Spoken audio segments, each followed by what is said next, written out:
नमस्कार मंडळी, कशी आहात तुम्ही सगळे? मस्त आणि मजेतच असाल तर चला आज आपण मस्त झणझणीत अशी तुरीचे दाणे आणि वांग्याची भाजी बनवणार आहोत। जसे आपण भरलेल्या वांग्याची भाजी बनवतो त्याच प्रकारे बनवणार आहे, पण वांगे न भरता मस्त अशी झणझणीत भाजी बनवणार आहे। त्यामध्ये बटाटे आणि तुरीचे दाणे सुद्धा मी वापरणार आहे, तर अगदी वेगळीच भाजी मी आज तुम्हाला दाखवणार आहे। तर बघा, त्यासाठी इथे मी लहान आकाराची 4 वांगे घेतलेले आहे आणि 4च मी बटाटे घेतलेले आहे।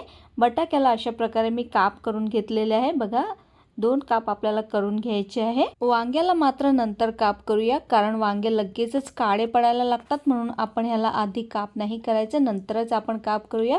आधी सर्व मसाला तयार करून घेऊया। तर बघा, अर्धी वाटी मी इथे तुरीचे दाणे घेतलेले आहे आणि 3 मध्यम आकाराचे टोमॅटो कापून घेतलेले आहे। याची आपल्याला ग्रेव्ही बनवायची आहे, तर 2 ते 3 मध्यम आकाराचे टमाटर घ्यायचे आहे आणि 2 चमचे मी तीळ घेतलेली आहे। तर तीळ अचूकच घ्यायचे आहे, खूपच छान टेस्ट लागते भाजीची। आणि बारीक शेव घेतलेली आहे मी, अर्धी वाटीहून थोडीशी कमी आहे। बारीक शेव नसेल तर जाडी शेव असते बघा, फिकी, ती घेतली तरीही चालेल। आणि अर्धा वाटी मी दाण्याचा कूट घेतलेला आहे। दाण्याचा कूट केलेला नसेल तर 2-3 चमचे भाजलेले शेंगदाणे घ्यायचे, म्हणजे तेही चालते। आणि मी अद्रक लसूणची पेस्ट बनवून घेतलेली आहे, जाडसर असा वाटून घेतलेला आहे लसूण आणि अद्रक। मिक्सरच्या भांड्यामध्ये आपल्याला तीळ घालायचे आणि शेव घालायची आहे आणि याला जाडसर असं वाटून घ्यायचं। तुम्ही जर भाजलेले शेंगदाणे घेतले तर तेही याच वेळी वाटून घ्यायचे आणि पाणी न घालता जाडसर असं वाटून घ्यायचं आहे। मी कूटच घेतला होता म्हणून शेंगदाणे मी घातले नाही। आणि बघा, अशा प्रकारे जाडसरच वाटून घ्यायचं आहे। आणि आता एका वाटीत त्याला काढून घ्यायचं आणि जे टोमॅटो आपण कापून घेतले होते त्याची सुद्धा आपल्याला प्युरी बनवून घ्यायची आहे। बघा, अशा प्रकारे मी प्युरी सुद्धा बनवून घेतली।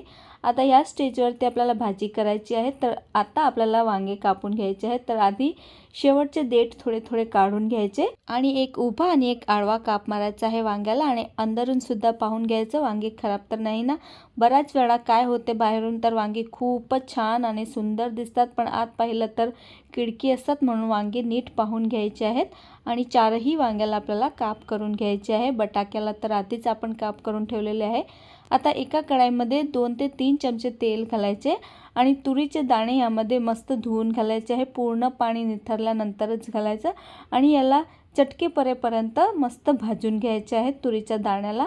नंतर वांगे सुद्धा आपल्याला अशाच प्रकारे भाजून घ्यायचे आहे। वांग्याला सुद्धा थोडे थोडे डाग पडेपर्यंत मस्त भाजून घ्यायचे आहे।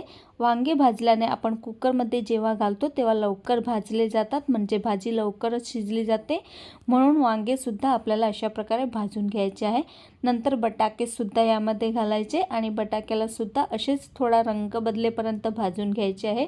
हे सर्व पदार्थ जेव्हा आपण भाजून घालतो तेव्हा भाजी अगदी टेस्टी लागते आणि लवकरात लवकर आपली भाजी बनवून तयार होते। आणि आता तेच उरलेलं तेल मी कुकरमध्ये घातलं होतं। नंतर 1 चमचा तेल अजून वाढवायचं, म्हणजे तेल थोडं जास्त असेल तर भाजी खूपच छान लागते।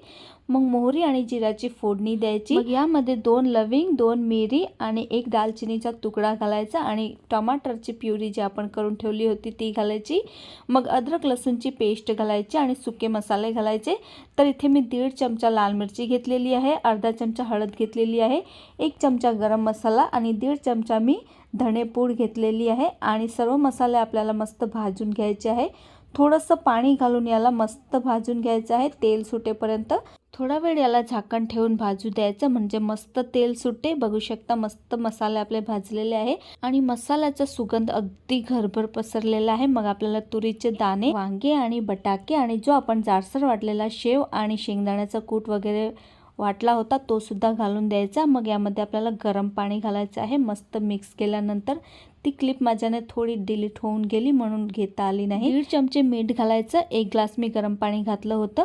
नंतर शेवटी ह्यात कसुरी मेथी घालायची आणि मिक्स करून फक्त 2 शिट्ट्या होईपर्यंत त्याला शिजू द्यायचं आहे।